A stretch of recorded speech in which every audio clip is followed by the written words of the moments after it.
what I will show you is that Iran will be the first 21st century war. So America in round one tried to use shock and awe. Shock and awe is basically you decapitate the leadership, okay? You destroy the military, okay?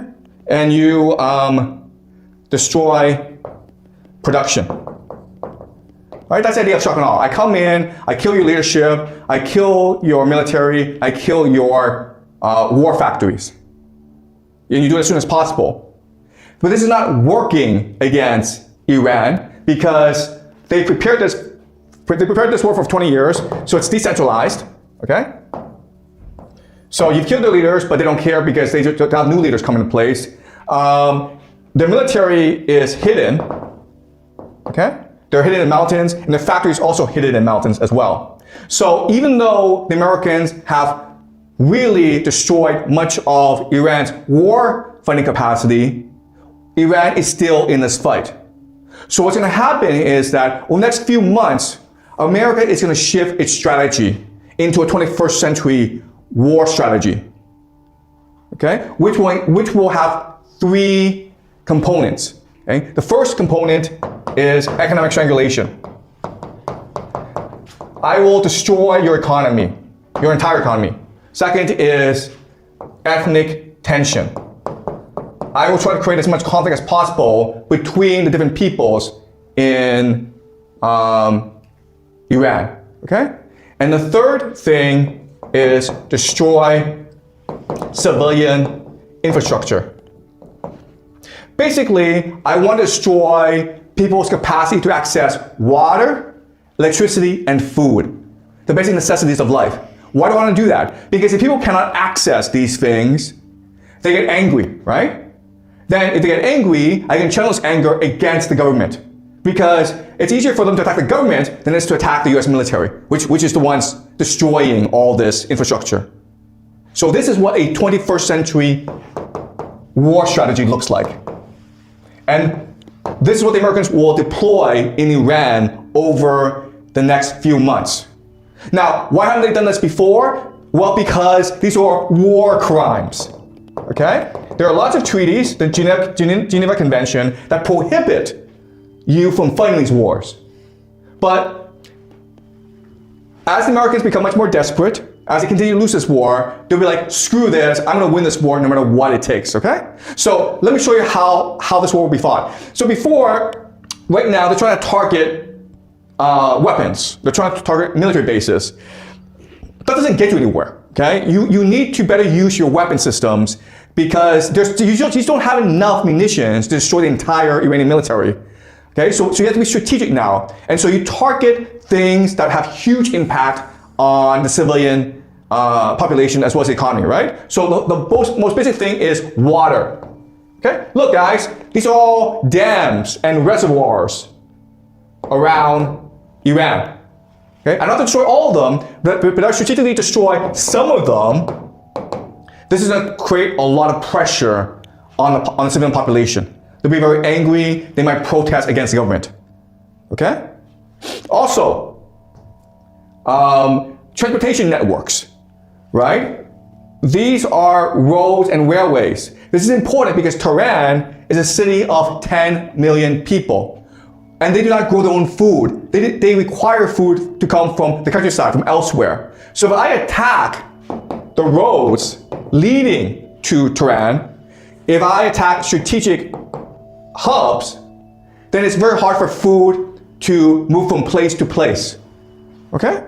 I don't have to destroy the entire food supply. I can't do that. I don't have enough weapons, but I'm being strategic about it. I'm putting strain on Tehran's capacity to feed its own population.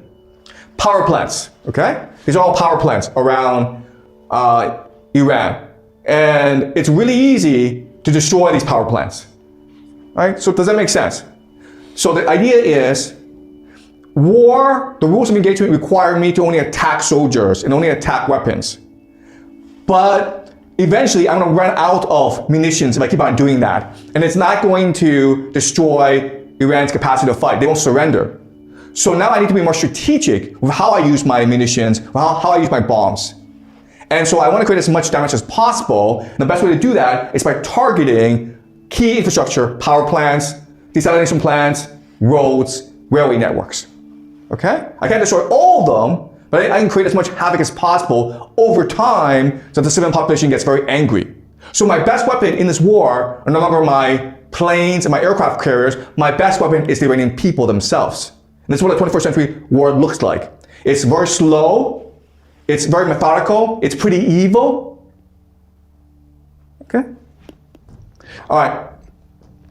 All right. The other thing is economic strangulation. All right. So what am I trying to do here? Okay, so Iran, there are two ways for them to generate income to finance this war. The first is to sell oil, okay? And this is Karg Island, which is their main depot, okay? Oil depot. And 9% of Iranian oil goes from Karg Island elsewhere, okay? Primarily to China. 90% of Iran's oil exports goes to China, okay? So what Americans have done is they've imposed a blockade stopping oil exports. Okay, that's one way you can stop Iran's economy. The other thing is that right now Iran controls the Strait of Hormuz, and they collect tolls on that. Okay, so I basically need to destroy Iran's control of the Strait of Hormuz. And the way I do that is I use ground forces. Okay, so what I can do is seize Qasem Island, seize Karg Island, seize the coastline, and force the Iranians to respond to my attacks. All right? I can also position forces here and here. Why? Because these areas, okay, in the northwest of Iran are home to minorities, as well as the southeast. And when I put my soldiers here, this is going to encourage the local population to rise up against the Iranian state.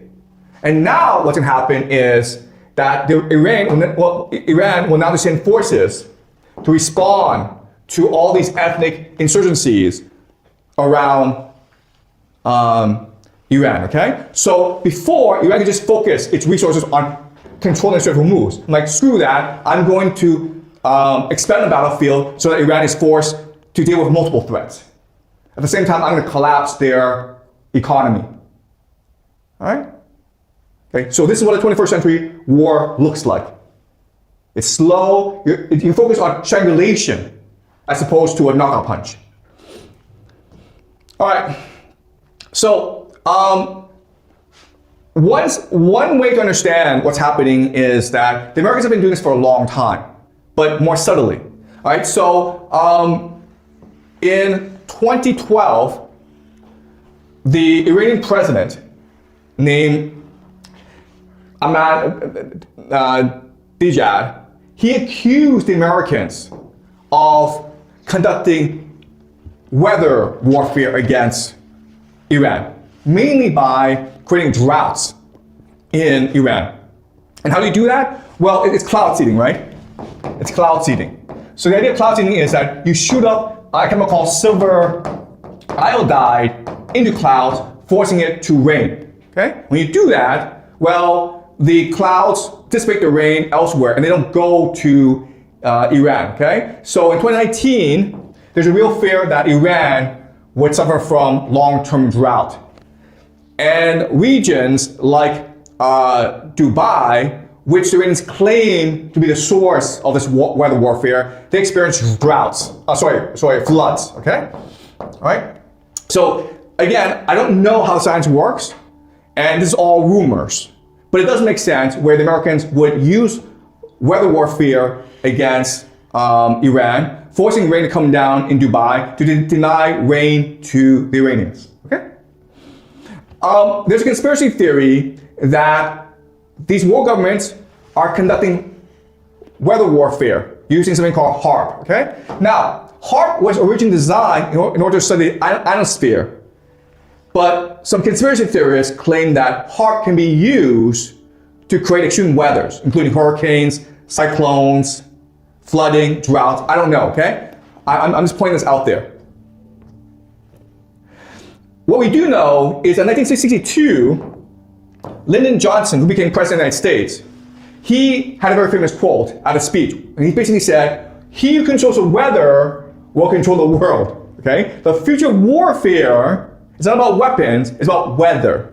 So it's not about how many weapons you make, it's about how well you can control the weather. Because you think about it, if you can create a drought in a country, that country will be destroyed. Okay?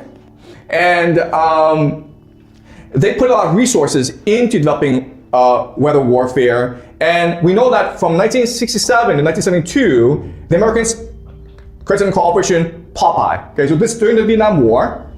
And what the Americans did was they see the clouds so that the monsoon season would be a lot longer in Vietnam. Well, why do that? Because then it's harder for the Vietnamese to resupply themselves. Okay? It makes it harder for them to fight because the Vietnamese are living in tunnels, right? Whereas the Americans are attacking from the air.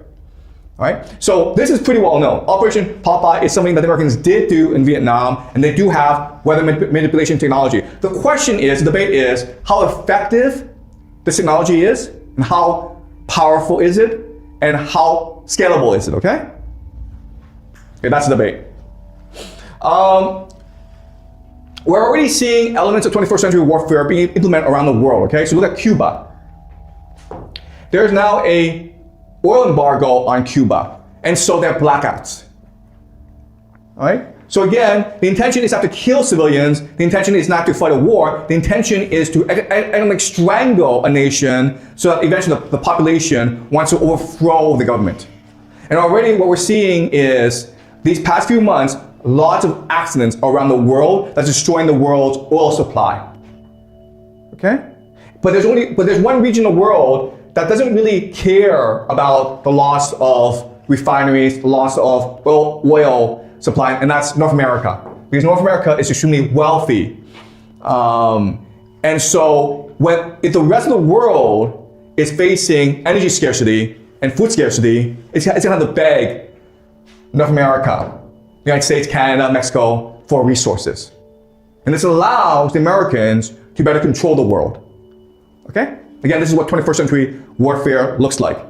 All right, another thing that I will point out is that the Americans are very good at overthrowing governments, okay? There's something called the Color Revolution Playbook.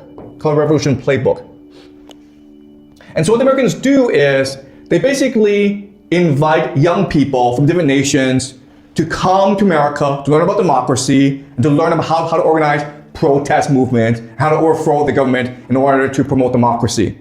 The Americans will also finance NGOs in different countries in order to create young movements in the world. The Americans will also control social media in order to galvanize the population and foment unrest. Okay, and we saw this play out most recently in last year in Nepal, when young people overthrew the government. Now, guys, okay, here's the thing. In Nepal, most people don't speak English. They don't read English. So why are these young people holding up signs? Okay, boomer, time's up. Okay? That's in English. Who's it for? Also, okay, boomer, it's an American phrase. Okay? It's an American phrase, not a Nepalese phrase. So in other words, they're doing this not to have impact locally in Nepal. They're doing this because someone's paying them to do this. You understand? It's being funded by Washington. And Washington is like, okay, well, I'll pay you this amount of money if you give me a slogan, if you hold a slogan, so that I can show my boss that this protest is working. Also, guys, here's another sign. We pay, you flex, enough, okay? Another English sign. So again, why are they doing this when the local population don't even speak English? They're doing it for Washington. They're not doing it for their own country. They're doing it for their masters in Washington.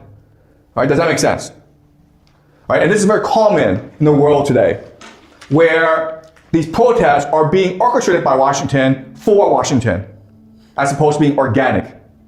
Let's go back in 2010, 2012, you have these Arab Spring protests happen all around the Middle East, okay? To destabilize the governments in the Middle East, and we know that social media, basically Twitter and Facebook, were instrumental in organizing people and promoting unrest in these places. All right? So these are all called color revolutions, or the color revolution playbook. So not only does America have the capacity to strangle a nation's economy and force the population to beg for mercy, Washington, the Americans also have strategies on how to overthrow the government using the local population. Okay? Basically by controlling social media, by organizing young people, paying them to protest, and bribing security services to not intervene. Okay? It's a very successful playbook. They've tried many times, and it's worked many times before. All right. So, America can use this playbook against every country that opposes it, okay? So, the main reason, again, is because America controls the world's choke points, including Strait of Malacca, Panama Canal, Gibraltar. These are the major choke points. Even though the Iranians control the Strait of Hormuz, the Americans can have aircraft carriers in the Indian Ocean and blockade the Iranians. Okay? This is important because a lot of people believe that what America really wants to do is just destroy China. And unfortunately right now, a lot of the Chinese economy depends on exports, meaning trade.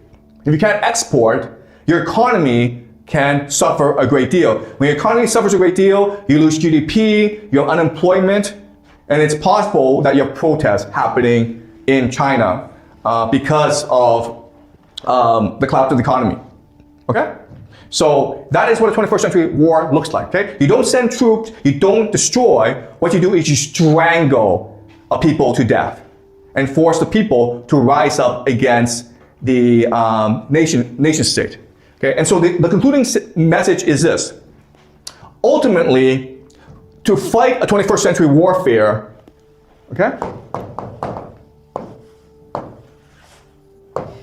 It's really about population management. What I mean by that is your enemy is trying to provoke your population into unrest to destroy you. So you have to respond by managing your population better, okay? And that can often mean culling your population. Culling your population just means killing them. Okay? Killing them can mean you deny them food. You create famine. Okay? It could mean you spread diseases. It could mean you actually do go and shoot them. Okay? And this forces you to use artificial intelligence, AI surveillance state. Because the best way to control your population, to manage your population, is with an AI surveillance state. All right? So that's the future we're looking at, what a 21st century war looks like. And there's no way around it. It is just the inability of history. We have too many people, we want to fight wars, and so a lot of people have to die in these wars. Does that make sense?